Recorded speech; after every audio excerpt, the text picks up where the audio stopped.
So ఇప్పుడు ఇందాక అన్నారు కదండి, ఏజ్ అయిపోయిన తర్వాత ఇందులోకి వస్తున్నారు చాలా మంది అని చెప్పి. ఇప్పుడు ఫర్ ఎగ్జాంపుల్ కెరీర్ బ్రేక్ ఉన్న వాళ్ళు ఉంటారు చాలా మంది. 3 years, 2 years, 7 years career break ఉన్న వాళ్ళు. అలాంటి వాళ్ళు కూడా ఇది చూస్ చేసుకోవచ్చా?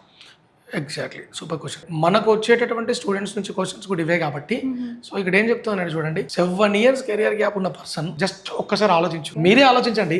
7 ఇయర్స్ నుంచి నేను ఖాళీగా ఉన్నా, నేను మార్కెట్లోకి వెళ్ళి నేను ట్రైనింగ్ చేశాను, జాబ్ ఇవ్వమంటే ఎవరు ఇస్తారు? First question, right?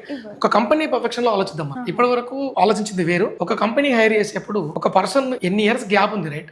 Is there any particular reason ఉందా? ఐదర్ ఈ రీజన్ లో కొందరు ఫినాన్షియల్ ప్రాబ్లమ్స్ ఉండొచ్చు, సమ్ హెల్త్ ప్రాబ్లమ్స్ ఉండొచ్చు, కొందరు కాంపిటేటివ్ ప్రిపేర్ అవుతుంటారు, కాంపిటేటివ్ ఎగ్జామ్స్ ఉంటాయి కదా, గ్రూప్ 1, గ్రూప్ 2, పోలీస్ కదా, సివిల్స్ అని ఇవన్నీ ఉంటాయి కదా. కొందరు ప్రిపేర్ అయ్యి లాస్ట్ కి సార్ ఇంకా నా వల్ల కావట్లేదు, అట్ ద సేమ్ టైం చూస్తుంటే ఏజ్ అయిపోతుంది. ఈ టైంలో నేను ఒక ఐటీ ఇండస్ట్రీకి వద్దాం అనుకుంటే ఇట్స్ గుడ్, బట్ ఇది నీకు మాత్రమే తెలుసు. నువ్వు ఎంత స్ట్రగుల్ చేసావు, ఈ కెరీర్ గ్యాప్ లో ఎన్ని ప్రాబ్లమ్ ఫేస్ చేసావని నీకు మాత్రమే తెలుసు. కానీ కంపెనీ అది చూడదు కదా. సో ఐదర్ కంపెనీ ఏం ఎక్స్పెక్ట్ చేస్తుంది అంటే ఒక స్టూడెంట్ దగ్గర నుండి 2 years, 3 years career gap, right?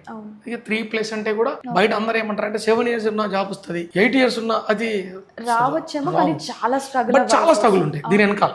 Exactly reasons. ఈ ఇయర్స్ గ్యాప్ లో ఏమైనా టెక్నాలజీ నేర్చుకున్నావా, సర్టిఫికేట్ కోర్సెస్ ఉన్నాయా, మీకు నాలెడ్జ్ ఉంటేనే జాబ్ అనేది వస్తుంది, ఇదైతే గ్యారంటీ. కెరియర్ గ్యాప్ వాళ్ళకి కూడా మనం ఇచ్చే సజెషన్ ఒకటే, కెరియర్ గ్యాప్ ఉందంటే నాలెడ్జ్ బాగా గెయిన్ చేయాలి. బిఫోర్ దట్ ఎప్పుడైనా సరే మనం పాస్ చేసిన మిస్టేక్ ని మళ్ళీ గుర్తు చేసుకోకుండా ఇక నుంచైనా ఆ మిస్టేక్ రిపీట్ చేయాలి. ఇది చాలా అంటే చాలా ఇంపార్టెంట్. అవును సార్, చాలా చాలా క్లియర్ గా చెప్పారండి.